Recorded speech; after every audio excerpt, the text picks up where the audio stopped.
Assalamu alaikum. Walaikum assalam. Bismillahirrahmanirrahim. Alhamdulillahi Rabbil Alameen. Ar-Rahmanir-Rahim. Maliki Yawmiddin. Iyaka na'budu wa iyaka nasta'in. Ihdina as-sirata mustaqim. Sirata alladhina an'amta alayhim. Ghayril mahdubi alayhim waladdallin. Ameen. I mean, Assalamu alaikum. I am Imam Tariq Abdul Mukmin. I'm the founder and the director of the Entrepreneurs and Development Institute, which is a 501c3 nonprofit entity. So I want to thank you all for allowing me to do this presentation this morning. And my apologies for last week. I was not able to be in attendance for the presentation last week due to a death in the family. So we had to go out of town to that funeral. So we're going to go ahead and get started. And bear with me. This is my first time doing a presentation using Zoom. So let me get here to this screen here. Um, I know we said that we was going to do from Sutter to Muzalmil, and I think we'll just go ahead and do that. Hold on here. I'm not. It's not okay. I assume it's visible, and again, we are starting in chapter Muzalmil. This is the um, number 12 here. Yes, okay. Before I get into it, I want to read some things I have here concerning some research that I I've done, and I it said this is one of the earliest chapters to have been revealed some 12 years before the migration to Medina, the city of enlightenment. The first was chapter 96, 1 through 5. Uh, and the second in chronological order was most likely a greater portion of chapter 68, that is the pen. And this being the third chapter, the one who has been given the responsibility of teaching the divine message, followed by chapter 74, the one who has the best natural qualities. And I know this subtitle is a chapter by chapter, but we need to start at the earliest part of Muhammad's life as we can understand why Allah chose a businessman to be his last prophet. So, this is why I begin with this verse. Following this chapter, I have chapter 106, earners who united to go on trade missions, also revealed before the migration to Medina. It is reported that Muhammad ibn Abdullah, present peace be upon our prophet, at the age of 12 went with his uncle Abu Talib to Syria on a trade mission, and that he owned a goat and or a sheep herding business. And I recently found out from reading another book that strategies of the prophet that he was 8 years of age when he first got into that particular business, and he never lost any of them to any predators. We know he was employed by Lady Khadijah later on in his life. May Allah be pleased with her, who was a wealthy business woman to run her business, and he made it more successful. Sometimes afterwards, she asked for his hand in marriage. Muhammad wore the best of clothes and lived in an exclusive neighborhood. And again, I got that from the book Strategies of the Prophet, where it's reported in there that he lived in what we call today a gated a gated community. So let's this, get it into this chapter here. Uh, Again, Surah to Muzalmil. And when you look at this term, and we'll go ahead and give it as it is here, and then we'll get back to somewhat looking into the root of the term. Audu billahi minash shaitanir rajim. Bismillahir rahmanir rahim. Again, we seek refuge with God from the influences of the Satan, with God's name, the merciful benefactor, the merciful redeemer. Ya ayyuhal muzalmil. Now, again, we know this is an attention getter. When it say ya ayyuha, and this muzalmilu is the is only used once in the Quran, and is used for Prophet Muhammad as a noun here, but it comes from a verb expressing to be wrapped up, or to be covering up. And yes, we know also it has an expression that's saying one who is balanced. So that's why I have here the balanced one, who has reached spiritual, moral, and human perfection, and has been given the responsibility to teach the divine message from God, and the ability to unite. So we know by studying the history, the life before the revelation that came to the prophet, which we know was Iqra, that Muhammad had established all of this. He was a spiritual person, he was a moral person, he had already reached human perfection. And so God chose him to receive this divine revelation from him, and to bring the people together as one. So that's why I have here that he was one that was wrapped up in all of the above. Muzalmil. Next one. Then Allah tell him, Qum al-layl ila qalil. Stand at night except a little. Now, um, here the prophet was told by Allah that he should stand in prayer a little during the night. It is reported that Prophet Muhammad said 1 hour in the study of the Quran is better than standing the whole night in prayer. Now, I have read a report where it said that, and I don't know if I have it on this particular screen here, but it says that the prophet stood up so long during the night, his feet swole. So I'm asking, did this take place before this verse was given him? I haven't found an answer yet. So, but later on, we're going to see where Allah says something different in the Quran. So we know the people who study sleep deprivation, et cetera, they said this: sleep deprivation is caused by a consistent lack of sleep or reduced quality of sleep. Without enough sleep, your brain and blood systems won't function normally. It can also dramatically lower your quality of life.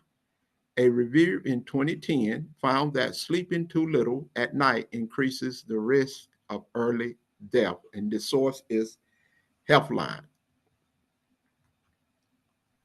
And then Allah says, Nisfa'u awil anqusu minhu qalil.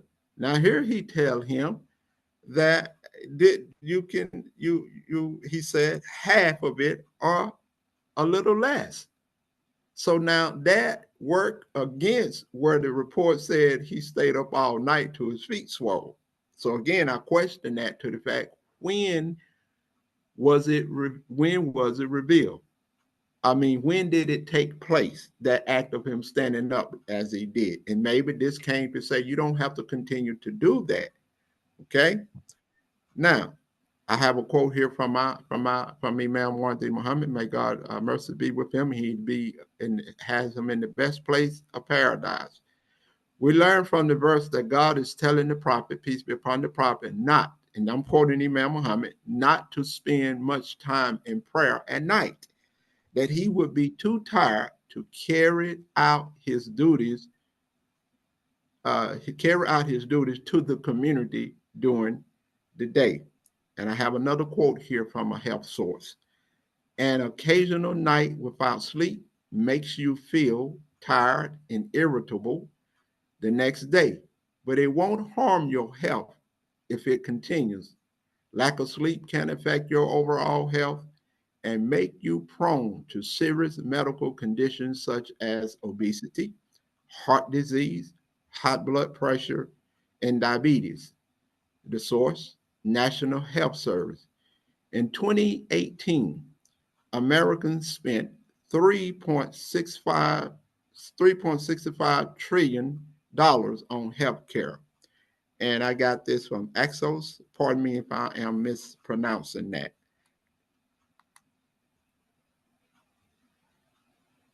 Verse 4. It might not be too good.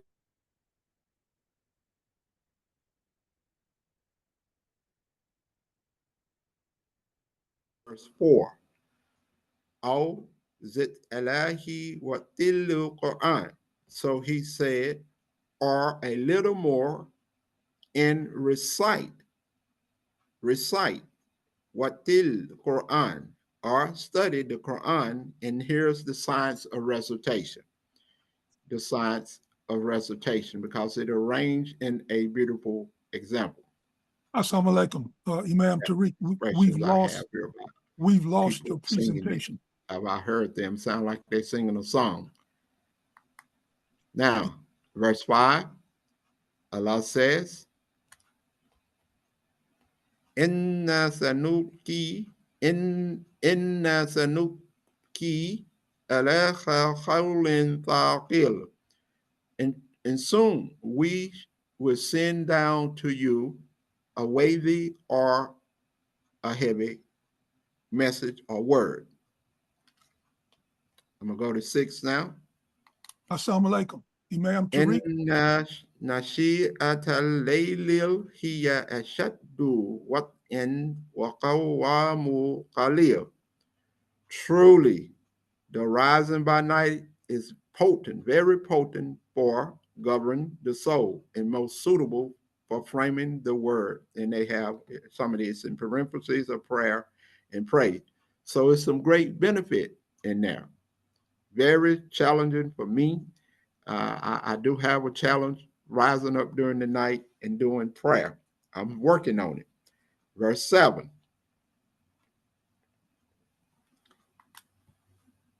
Then Allah tell him, Inna lakal fi nahari subhin tawil. Inna laka, truly for you, in nahari, the day, subhin tawil. Now, this subhin come from the verb form, and when we say subhanallah, that is the verb. Subhanallah, that is the verb form. Right here, subhin is a noun. It's a noun. And we're going to go on the slide coming up. We will see it from the dictionary of the Holy Quran. And I have the transliteration here, subhin, on this screen, and what it mean as a noun. Chain of businesses, an occupation, work. Then Allah says, the will, and they translate it prolong, prolong. And we can find this used again in the Quran where Allah talks about the shadow, our shadows being prolonged, and that and they worship Him. So this thula, this thule is also a noun, which it comes from a verb too. But these are nouns here, and Excuse it me, Imam means Excuse me, plenty Imam of Tariq. wealth and Assalamu abundance alaikum. of material means. Imam Tariq. Subhin the willing. Now, this is from the dictionary of the Holy Quran. So it has subhin. I'll go with subhin first because it come before that other one. It means to swim, roll onwards, perform a daily course. So we know we're doing that when we are working in our businesses. Chain. Here we go. Another subhin. Chain of business. Chain. That means you have a lot of businesses. As a verb here, to praise, to glorify, magnify, sing praise, celebrate. Now, tala, let me go back. I hit it too quick here. To be long, continue for a long time, to be lasting. And I'll just stop right there. Now let me just read. Let me just read this one. Plenty of wealth, sufficiency of personal, social, and material means. And we know and it also power. So we know we're living in a society when someone has a lot of money, like professional athletes and business person, they relate to these people as people of power. So we know we don't want to manipulate that as we see some people doing it currently. So again, let me go to some verses that's showing that's repeated. No, if you might want to note this. This is why I put the verse up again, is to show you the verb form of sabaha, the verb form. You can get him to go lower than 75. Make sure I got. Oh yes, chapter 76, That's verse good. I ain't even trying 26. to negotiate. Well, Allah Just says, "Wa min layli judu lahu subhahu layli talil." Did I make a mistake on this? all right. Pardon me. Assalamu alaikum, Zara. We can hear your conversation. Yes, that's the verb form in that surah. I'm looking at it correctly now. When it say what's up, who, that is the verb form. That is the verb form of both of them thrown in. So now this is where we are, and I was trying to be brief as possible because we allocated 30 minutes for this, and basically I have already made mention of these terms here that I'm showing on this screen, the transliteration. So verse 8 from that chapter, well, Allah says, فَذَكِّرْ أَسْمَى رَبُّكَ وَتَبْتِلْ إِلَهِ. Edward? Yes. Do we have some challenges here, reason you called? We lost the visual of your presentation. Oh, wow. Yeah. It's still showing that I'm connected. Okay. We Uh, can hear you great. Everything was fine, and then all of a sudden, I think when you went to verse 4, okay. it came down for some reason. Okay. Let me, yeah, I'm still connected. Okay.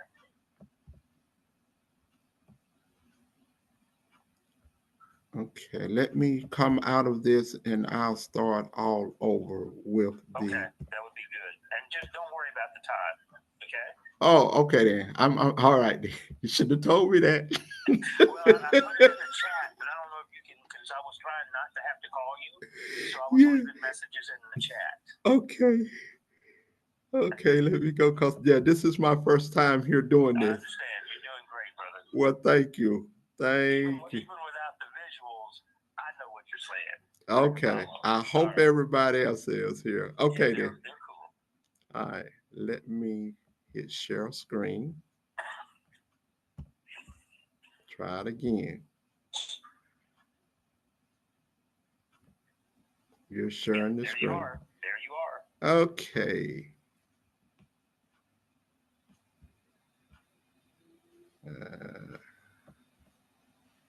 Number 12. So it's totally up with that cover page and okay. Okay. It's coming back. Okay then. Assalamu alaikum. Well, let me mess it up. You all pardon me for that. I don't know what caused the disconnect. So, anyway, we had got to, Edward said I lost you all at verse 4. And verse 5, Allah talks about, and soon he was going to bring down a heavy word. And we went to verse 6, where Allah says, truly the rising by night is most potent for governing and suitable, most potent for governing the soul and most suitable for framing the word of prayer and praise. And so verse 7 is where we focusing in on, after we find that the previous verses here talks about the spiritual development. And then Allah addresses the material development in verse 7. And I will repeat. It say, Inna laka, for you, and that's talking for us too. Fi nahari, in the day. In the day. Subhin. So most translations, I think, particularly Yusuf Ali and others, they subhin, they do have occupation, and we know what an occupation is. But as we went to the Quranic Arabic dictionary, and I'll come back to the verse, when you look at that, and this is actually from the Quranic Arabic dictionary, it has here subhan, the act, no, pardon me, I'm gonna skip that. Chain of business, chain of business. And we'll skip down and we look at the verb form of it. It means to praise, glorify, hallow, magnify, sing, praise, celebrate. And we do know we say subhanallah when we make some money. We should say subhanallah. I do know I was at a helping doing a presentation years ago, and someone stood up, and he said that the sheikh said that, matter of fact, we was presenting from this verse, and he said the sheikh said that means you should praise Allah all day, all night, or something to that effect. Allah forgive me if I'm misquoting him, because this has been over 10 years ago when I would have been doing a presentation on this. But again, in this context here, subhen is a noun. And you see, again, it has chain of business. And our prophet who was given this, he was doing business. And the next one, Tala, also come from the verb to continue for a long time, but as a noun, thula, it means plenty of wealth, sufficiency of personal and social material means. And we do attribute people with wealth in this environment that we're in are people of power. And I have here showing in verse 76 of the Quran the noun form, the verb form, where Allah say, وَمِنَّ لَيْلِ فَاسْجَدُوا لَهُ سَبِّحُوا لَيْلِ طَوِيلِ. Now here, both of them is used as a verb, but in the chapter 73, verse 7, they are used as nouns. So this is where we are.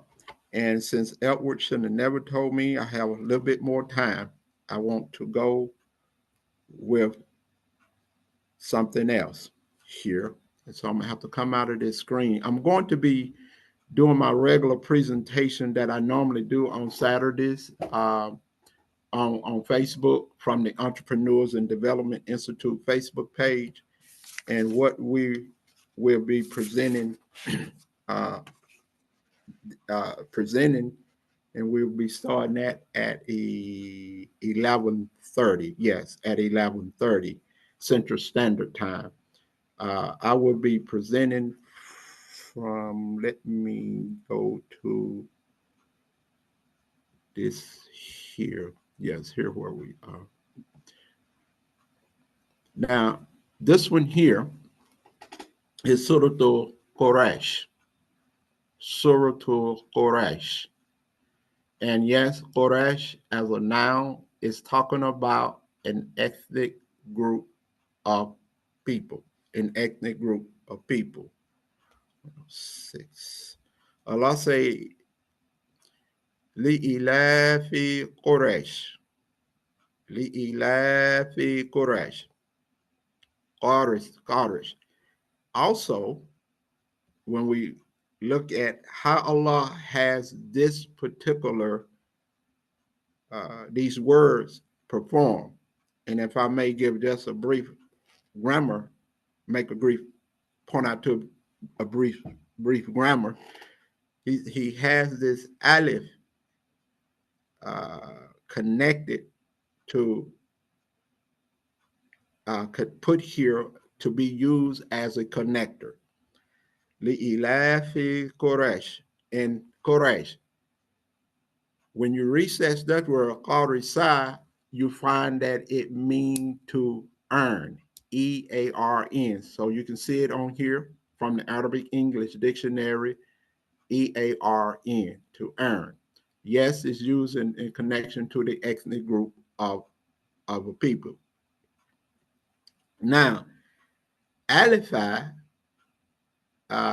mean to unite, to unite. So they united and to come together for what? They went out. They came, they united to go rihlita. And rihlita is they translate it as a journey, but rihal also mean cargo, and we know again based on the history that okay, here we go. The term alifai from alifai mean to bring something together. It's making a compact, an alliance, or covenant for the purpose of trade. The term rihalat, journeying, you can find it used in sort of to yourself as a saddlebag or pack. When they say put this in his saddlebag, rihalat. Chapter 12, verse 62, 70, and 75. Now, let's go back and look at verse 2 from Quraysh, Surah to Quraysh. Ilafihim rihlita shita iwasay.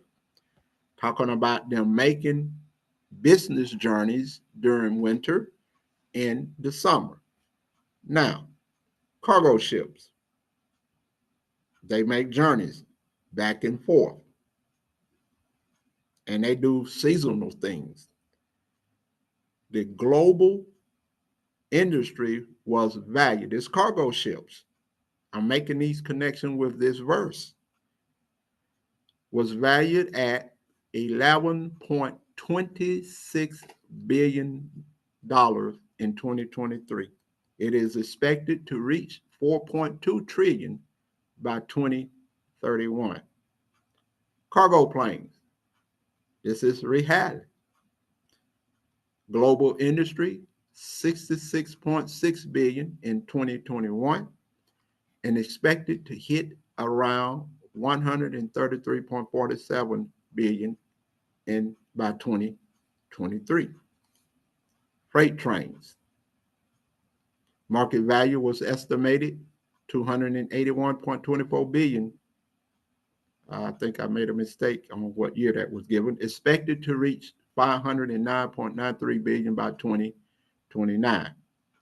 FedEx, Annual revenue as of March 2024, 88 billion. UPS revenue was 90.9 billion ending 12/31/23. Amazon DSP estimated up to 4.5 million in 2023. And United States Postal Service generated an annual revenue of 578 million in 2023. So this is being addressed in this verse right here, cargo moving back and forth. And currently, where I'm at our Islamic Center here in the city of Biloxi, this building used to be a house. And then at the time it was built, that was not too much pouring of concrete with a concrete foundation. It's built on cinder blocks. It's concrete blocks. And we probably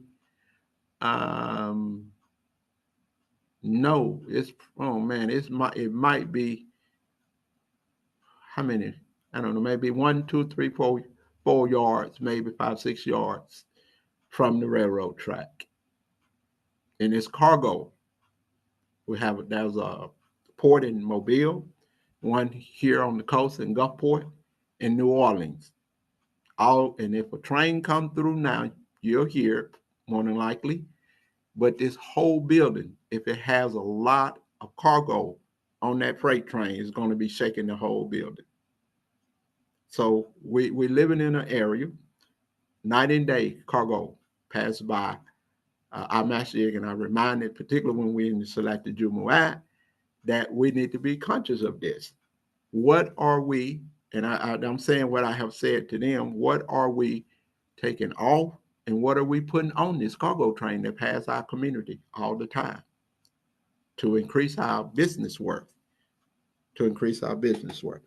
So I wanted, since Edward have allowed me a little bit more time here, let me see if I want to mention anything else from here. If not, oh yes, let me just say this right here. Let me go back. Also, one of the things that is been reported here, I'm trying to see where I got this. Oh yeah, the two most important places Prophet Muhammad established after he arrived in Medina was Masjid al-Quba and the marketplace. It was reported from Muhammad ibn Sirin that his father said, I once attended Salat al-Maghrib with Umar ibn al-Khattab, and afterwards he came to me and I had a small pile of clothes. He asked, what is this you have? I said, some clothes. I come to this marketplace and I buy and sell. He, Umar, said, O people of Quraysh, do not let him and others like him beat you in business. For business is 1/3 of achieving leadership over others. And this is from an article. The source is what entrepreneurs in the business world can learn from Umar, part 1 by Nabil Hassan. And Abu Bakr, we know he made his wealth from the sale of camels. That's the report. Uthman ibn Affan is reputed to have owned half of all the businesses in the Muslim lands at one point. Umar ibn al-Khattab is reported to have said, O group of poor people, raise your heads and with dignity and do business, for the way to doing business is open to you, and do not become dependent on other people. Sayyid ibn Abi Waqt is reported that when he passed away, he left a fortune so big that it took 3 years to estimate all his wealth and distribute the inheritance between his wives, children, and relatives. So I'm going to end this slide and I want to go to one from this thing.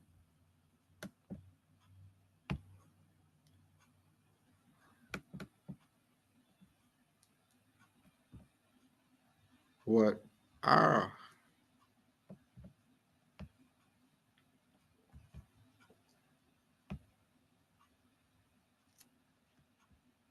and these are some business concepts from Imam Warren Muhammad.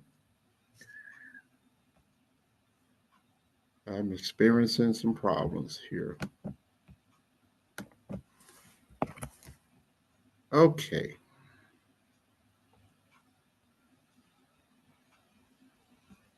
Okay, now these are some business concepts from Imam Wandi Muhammad. He said your community is a community of guidance, of business, and industry. And this is from a piece I put together what Imam Wandi Muhammad taught us about business. And now, let me go back. On this little image I have here, where you're seeing the cartoon drawing of the Honorable Elijah Muhammad um, and myself, and what we do at our weekly presentations here. Imam Muhammad, he said, I think as Muslims, we should just shout when someone says, come, let us make an effort to improve our business circumstances. We should just shout, say, let's go, let's go. We should be ready to go. So I just thought I'd put that here as a reminder every time we do our presentations. I quote that. And again, Imam has taught us, he taught us, in order to be successful in business, I'm saying that you have to be successful as a believer in God, be a successful Muslim. Look at how successful the Muslim world was in the early days of the Islamic society under Prophet Muhammad, present peace be upon our Prophet, and his great companions. And we already covered some of those. He says, concerning our business roots, our business people have to see our roots in the Honorable Elijah Muhammad call to financial responsibility. And so that's why I have that cartoon image up. To business development, to some economic plan, we can't deny him that credit that he has earned. He was the one who excited not only us, but the African American people or Black people. It was an excitement to have a bigger appetite for not only wealth, but also for bigger responsibility that gives bigger respect to a people. Business is a need in human nature. Social establishment aspirations need to mate with business interests. If it doesn't, then you don't have much of a future for yourself in social establishment. I quote Imam Muhammad again. We have come to a point in our growth as a Muslim community here in America that if we don't create finances, if we don't create business for ourselves and our children, we can't and won't grow anymore as an impactful and productive Muslim community in America. I'm going to skip this one. I'm going to skip this one. And it's one I wanted to get to. Yes, this is the one I want to get to right quick here. Make sure. As a people, I find that we have too much negative in us when it comes to accepting responsibility to do business. The first thing that we hear is a lot of complaints. I'm not talking about Muslims only. I'm talking about small people in general. We have too many complaints, too much negativity in us. Oh, we can't do this. It's the first thing we say. Oh, how are we going to do that? We want to ask questions. We suggest that we are not ready, and really, given the long period of time that we have been doing without or doing with at others people's expenses. I think as Muslims, we should just shout when someone says, come, let us make an effort to improve our business circumstances. We should just shout, hey, let's go, let's go. And we should be ready to go. And I'm going to skip the rest of that. I'm trying to leave some time. Here's another one. And I just pick out the bold print section in this one. He said, when we rise and begin our day, will we care to ask, what is the financial situation of the good believers? Come, we want to improve it. Take this sum from today's balance and go and invest it. Help the community. Prophet Muhammad had so much given to him, entrusted to him, that he just passed it out to bright, good-minded, and industrialist people. He gave great wealth to the needs of individuals and to in the society. That generous giving was the prophet investments. I have to follow my prophet all the way if my spirit is to be satisfied. And then this one, again, I'm just try to make a selected pick here.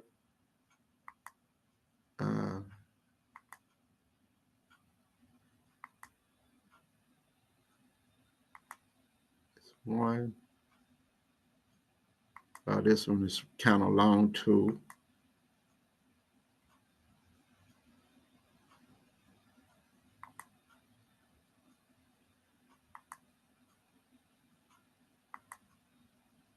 Yeah, so I'm going to stop right here on this one. There was another one that I wanted to go with. Just give me a second here. I'm gonna have to go back.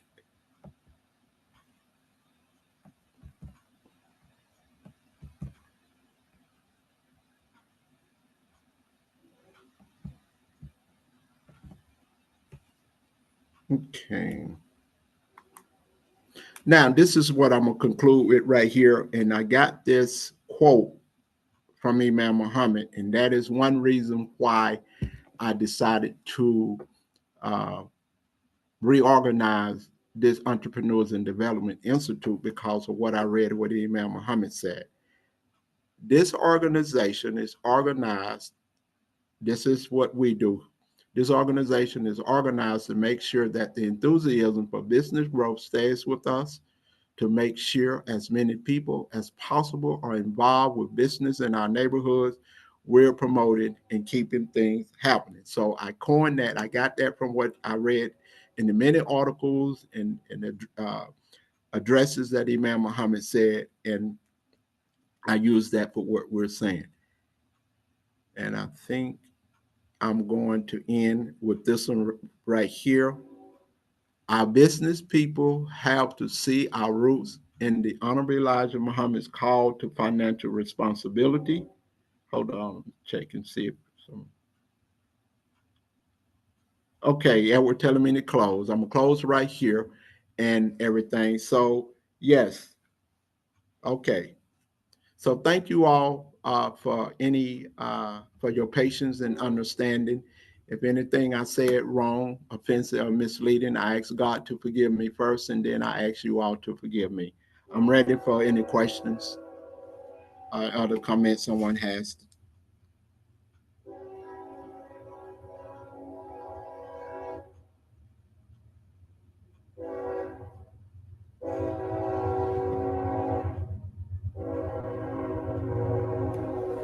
Is that the train in the background you were talking about?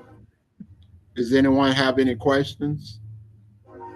That is the trade. I think I'm gonna have to because he can't hear us for whatever reason. Any So I'll try questions? to. You might want to put the questions, if you have a question or comment, put it in the chat for the first moments until we get his audio straightened out.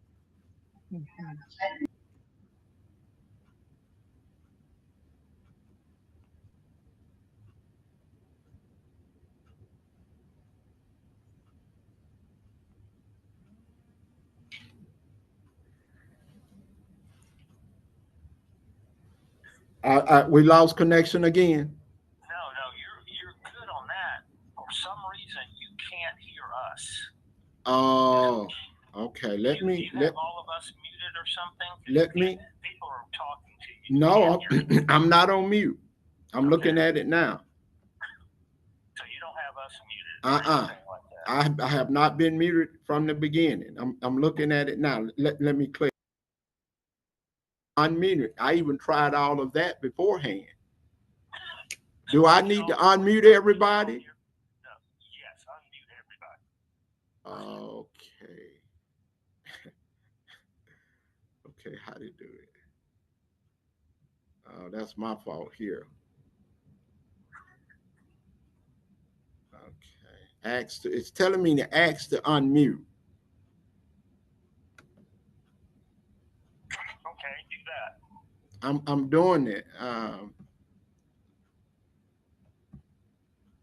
It's not doing anything here. So let me do this. Why don't you go out of co-host and just go back to a regular guest and see if that clears it up. Do I stop share? Yes. Okay, yeah, it's, Just for let me click on it one more time, and it's still not doing anything.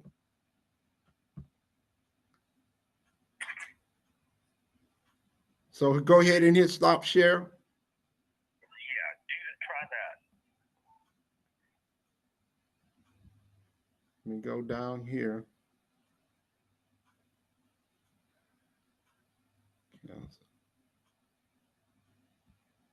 It's still saying share. Okay. I don't know what's happening here. Okay, so I killed the co-host thing. So now just try to participate as a regular guest. I'm still up. Unmuted. Okay. Because I mean, like I said, we can hear you fine. We can't. Assalamu alaikum. Let Can you me hear me? ask you this. Is it just going to be? Hold on 1 second. Hold on. I was trying to see if Imam Tariq can hear. Okay, Shahida okay. is not on mute anymore. Okay, Okay, so you can can you? hear me. Okay. Very Now good. she back So, on mute. but I okay, put but myself on mute. That was me. I put myself back on mute. yeah. So just go ahead and let's talk normally now. So if you go to the chat, I think there are a couple of questions in the chat. Brother Edward, could you read the question to Imam Tariq to help him because he's new on the Zoom? Imam Tariq, can you hear me?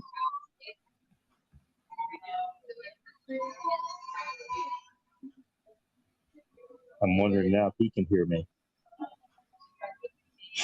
That's Imam true. Tariq, can you hear me?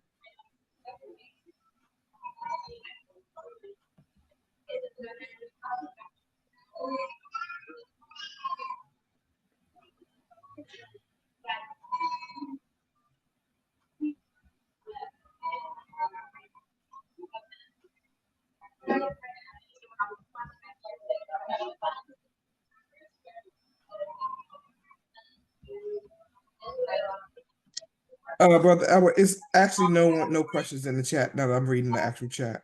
Assalamu alaikum. Okay. Oh, it was a comment. So Yeah, they're just comments. Okay. Okay.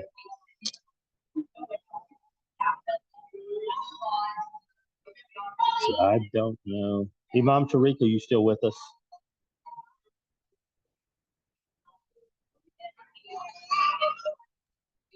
Imam Tariq, can you hear me? Imam Tariq? I don't think he can hear us anymore. Yeah, I don't think he can either.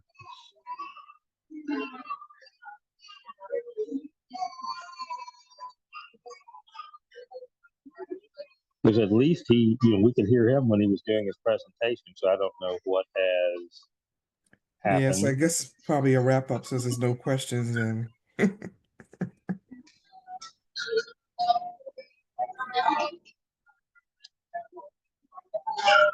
Imam DeLacy, did you have any comments or questions?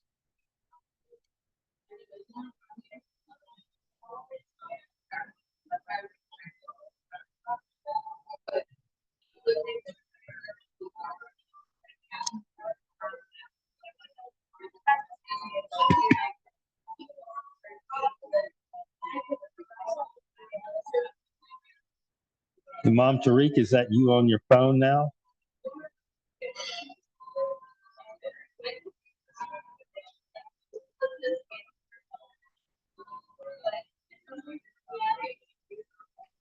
So my apologies to everyone. If anyone have any questions or anything, please do so. Corrections. I don't think there's going to be any corrections. I did have a question, and I know that in the limited amount of time, it's really kind of hard to spend a great deal of time on this. But when you were talking about I guess there's a hadith about spending part of the night in prayer. Then there are actually Quranic verses where, it's almost like Allah was correcting the prophet and saying that it was not a good idea for him to spend so much time in prayer because he needed the energy for the work that he had to do. Have you come to any kind of reconciliation of what is the correct path to follow, if there is one, or is it kind of taking us down the line of finding a balance individually, maybe? Well, I do know for me, when I do not get adequate sleep, I can't function proper, particularly as I um, uh, advance in age. I'm seeing a big difference in how I function throughout the day. I can just say like I had a long day yesterday, but I made it a point to have laid down to get some sleep, in which I slept throughout the night at 10 here, about 10, and I was up about 5 o'clock this morning, and I feel fresh. And because that told me that my body was very tired. And so sometimes I wake up throughout the night, and sometimes I don't. And last night was one of those nights that I didn't. So again, when that human body, I'm speaking for myself, I can be reading the Quran, I'm working on some things, and I'll doze off. So that means the body is tired. I probably didn't get the amount of the sleep that's needed. So if you were counseling someone new to the faith, because I get these questions all the time from different people, especially during Ramadan. Are you getting up in the night and making, your prayers at like 2 or 3 o'clock in the morning? And what I tell people is, well, if I happen to wake up, then I'm thinking Allah is getting me up, and I'll do 2 rakahs or something. But no, I'm not planning on it. So if you were to be counseling somebody who's new to the faith, they're enthusiastic about the faith, and people are basically telling them that they need to be making these supererogatory prayers early in the morning, in the middle of the night. How do you counsel them, especially if it's somebody young, they're new, they're working, they might be working 60 hours a week. What do you say to that person? Wow. Well, I never had to address anyone, but in my first thought now, I would tell them to be moderate in how they do it. Because I know it's challenging. And again, my first reply would be, be moderate. Study your mind, pay close attention to your concentration, and study your body as well in conjunction. And that's what's come to my first mind, how I will respond to it, because they go hand in hand. Because if you dozing off I'll be reading Quran. I find myself and I wake up, I say, oh, I done doze off to sleep. Where was I at reading? Mm-hmm. Yeah. Yeah. I mean, and that's one of the things that I dealt with when I was young, because my parents were part of a generation that they worked seemingly around the clock, like they were always doing something. And there were all these phrases out there. People would say, oh, I'll sleep when I'm dead, type of thing. They're just Right. going to work. Got to get it done. And that can make a big impression on you.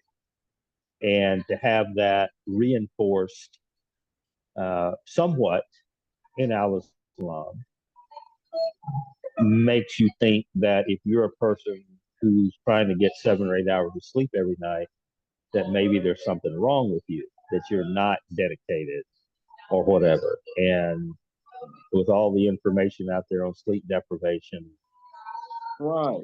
that's obviously a problem, because sleep deprivation can be as bad as drug addiction, if not worse, as far as what it does to the brain. But on another topic, since you teach these entrepreneurial classes, and we as a body, the community of Imam W.D. Muhammad, are all across the country, a lot of us are making the attempt to start businesses, expand our business, make our business bigger, more profitable, and all these type of things. Just in your area, and now you're looking at, you're the convener for the Southern United States.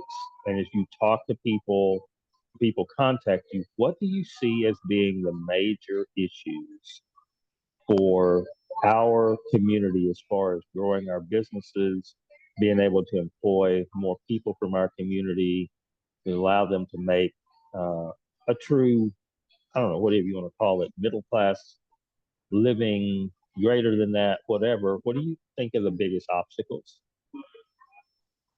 Of business. Yeah, business wise.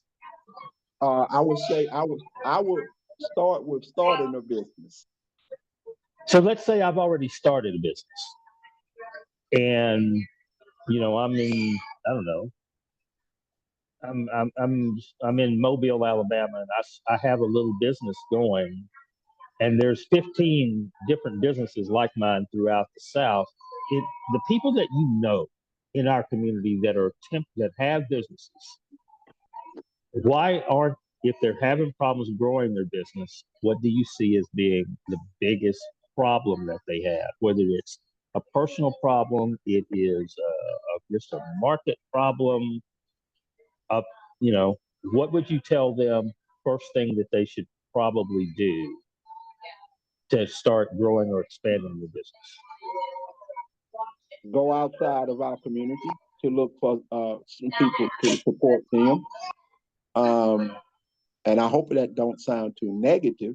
My intentions is not that. I guess my response is from my personal experience. If I should say that, and if I can combine the two, as an African American and then as a Muslim African American, we don't support each other as we should. And matter of fact, I have as well as on this section what Imam Muhammad taught us on business, Muslim doing business with Muslim. Okay, I have that there, and we do know what the report that was given of how long the dollar stays in our community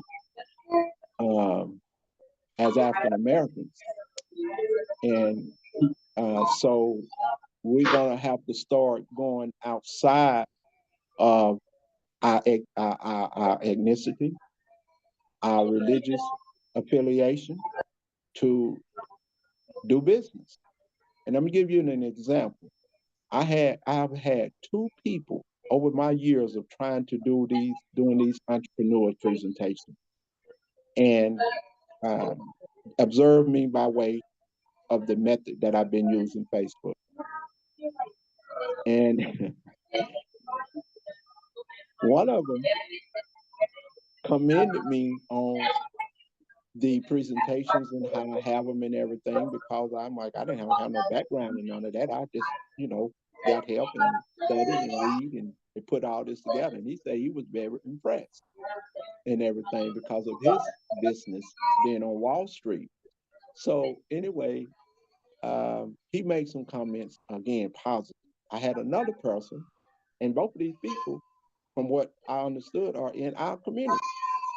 One of them called me and made a comment and asked me, why is it that none of the models, I have on another slide where, you've seen it, where I have men's suits for sale. Now, at that time, I was not using myself. I was using the images of the supplier. This brother asked me why there are no melanated models. Now he could pass the brown paper bag test himself. Okay. Okay. So now I hope I'm not getting sounding too offensive now here. Okay. Now I'll say no, Tariq, don't give in to him like that. I say, brother, here's what I need for you to do is to purchase several of these suits of choice. I will even give you a discount. Go get a professional photographer. Send me those images, and I'll pay you a fee from the sales that come from using your image. He said, nothing else to me. So those type of things is what work against us too. We don't know of those models in those images. They might be Muslim. We don't know that. So they're always going to find some reason not to give us support for some reason. I have two biological brothers. My older brother, he's my number one supporter. Now he give me a hard time. Don't let that come in late. You know what I'm saying? If I had an order from the white folks, I have it on time. Okay. All right. But my point is, he don't question the price because he like quality. But my other brother, both of them older than me. Oh man, he say they cost too much. Mm. Yeah. And both of these men are heavily into church, you know. Okay. So, but my point is, we're gonna have those persons. We're gonna have to always know how to rise up above it. Your biggest support is gonna come from someone you don't even know. That's why I always say when I do that presentation on business, on how to promote your business, I do by having business cards, how to do an elevator pitch, and using social media now. And another thing we have a fear of failure. Surah, I forget the title of the surah, but it's chapter 34, I think, of the Quran. It's not Surah Al-Furqan. I forget the name of the surah right now. Allah talks about how they overcome the fear of failure in being in business. And we know we come from a people. I'm trying to look at the clock here. I have enough time. And I'm reminded of A Raisin in the Sun. I'm talking about Claudia McNeil, Monet Ruby D, that version, and Right. Louis Gossett. Okay, that's the version I'm talking about. You remember the scene in there when the mama said, "Girl, Walter Lee done sold you on investing." Okay, I think I could play that role because I memorized those scenes by memory. But anyway, there was a scene that stood out that I have it on part of my presentation on how to overcome the fear of failure. She said, besides that, Ruth, we ain't no business people. We just everyday plain old working people. And then Ruth responded and said, ain't nobody business people until they go into business. Mm-hmm. So the only good thing that came to me out of that conversation when she said, no, I'm getting too close to meet my maker. I'm not going to be investing in liquor. So that was positive right there. But the other part, when because we carry that, we're not business people. We just plain everyday working people. And we have a fear of failure. We have family and friends. They love us dearly. We love them dearly too. But they say, I never tell anybody to quit their job now who come to our presentation. No, don't quit your job. Please don't do that. And everything, but don't expect that this thing gonna blow up immediately. So we have to recondition ourselves, and so that's the reason I believe Allah has given me some blessings to go into the Quran and extract and what I showed you about the cargo, and I've gone throughout the whole Quran, and wherever he mentioned a product or service that we use, I show the current monetary value of that product or service.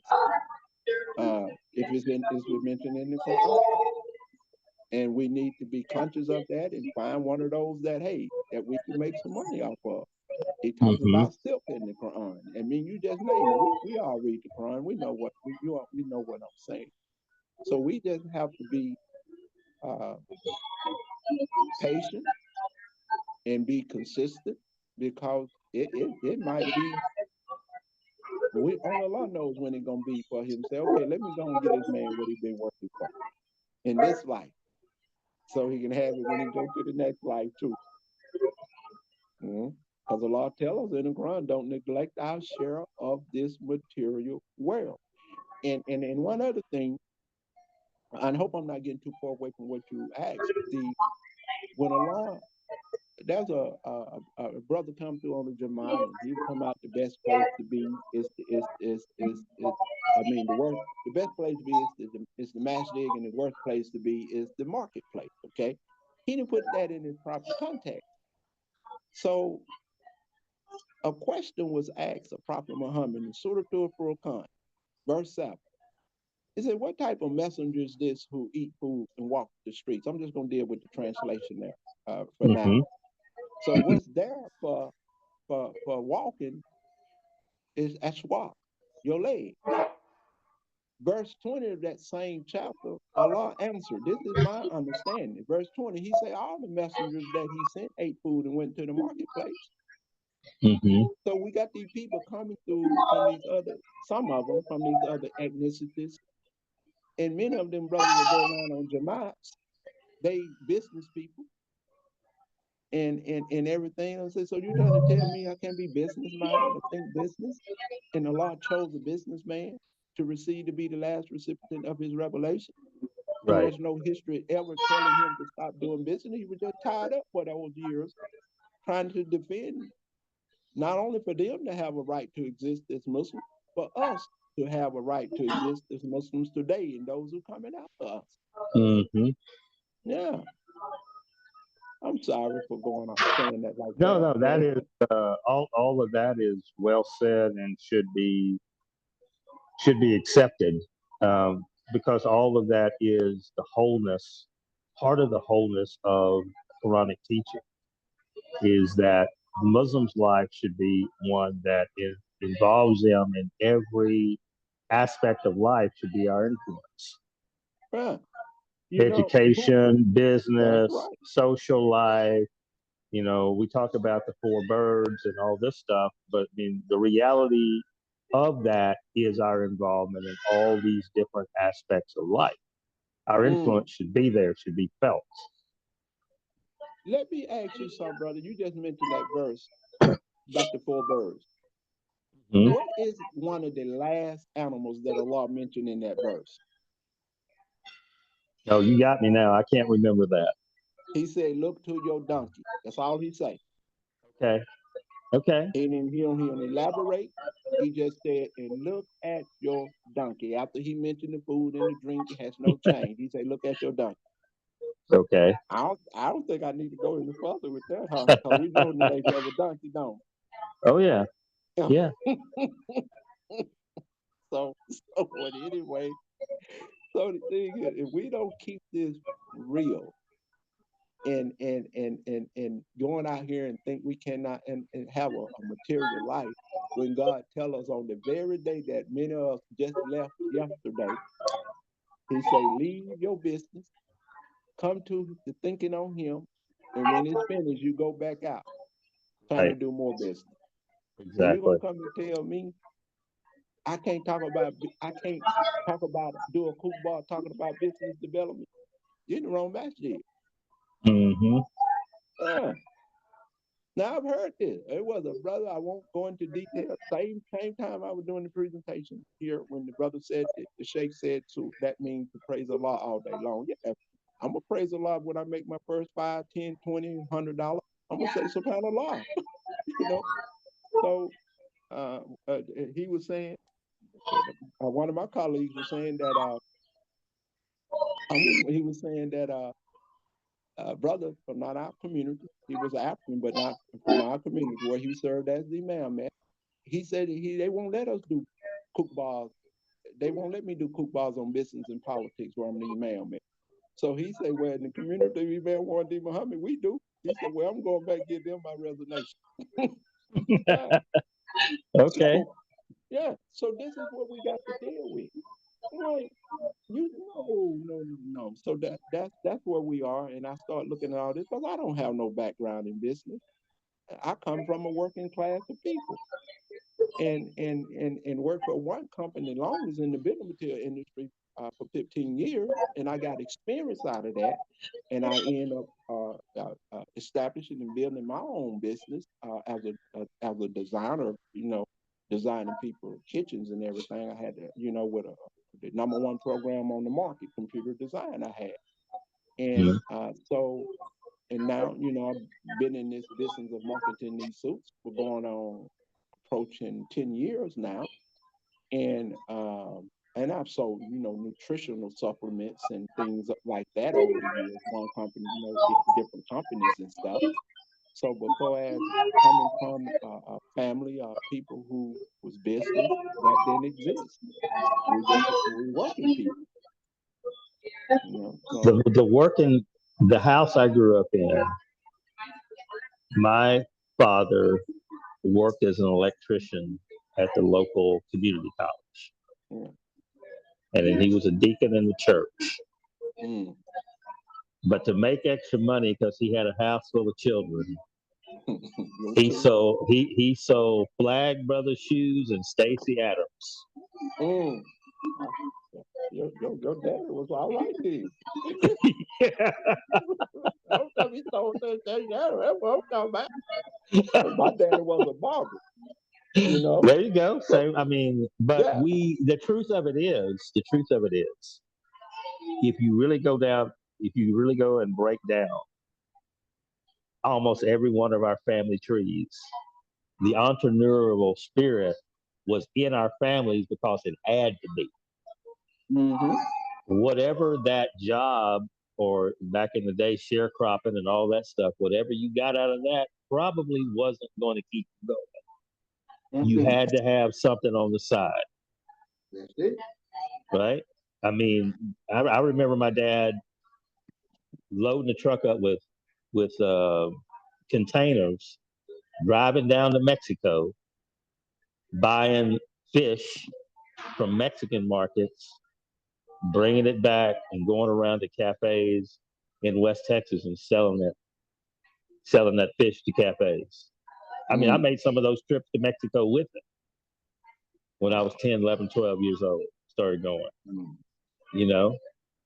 Leave early. He'd get off work 5 o'clock on Friday, rest that night. We leave 4 o'clock in the morning, driving to Mexico. By 1 o'clock in the afternoon, we were making deliveries, to different little restaurants and stuff all around West Texas. He had regular customers, whether it's buffalo catfish and different stuff like that. Yeah.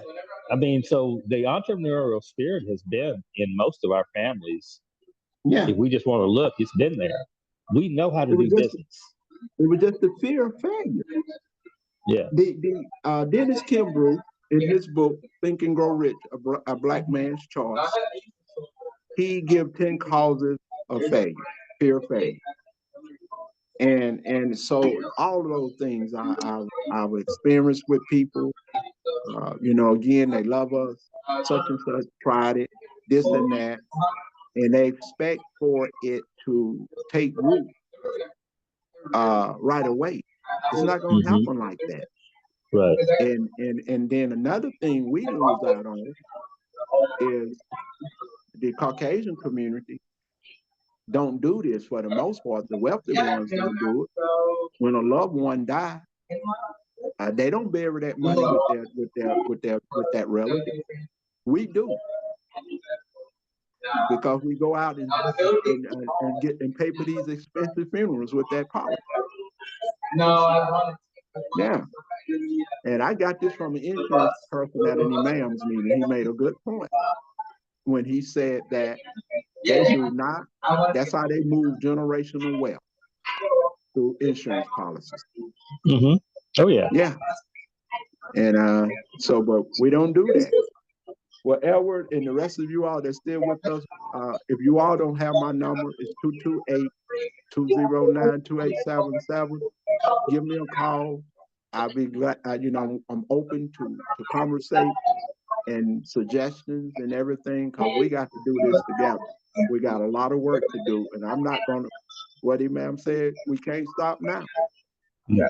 I'm in this, and I love doing this. And a lot of people ask me, when I was doing them at the public library, am I getting paid? I said, no, I don't. Allah gonna pay me eventually. And I'm not just doing it for pay.